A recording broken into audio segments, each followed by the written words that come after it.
Hey guys, welcome back to the channel. In today's tutorial I'll show you how to send GIF on WhatsApp. So let's get it started. At first, make sure you have the WhatsApp app downloaded from Google Play Store or App Store, and also make sure that you have logged into your account.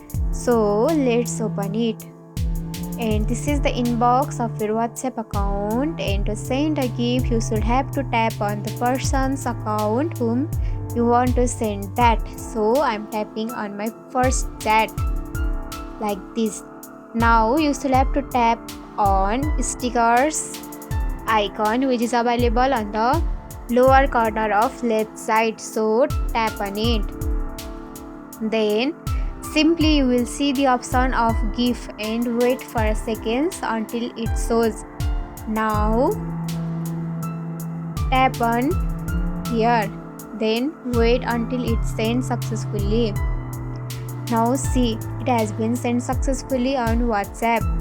And that's it. If you found this tutorial helpful, don't forget to like, comment, share, subscribe, and also hit the bell icon for more easy tutorials. I'll see you in the next video. Till then, bye bye, take care, have a great day.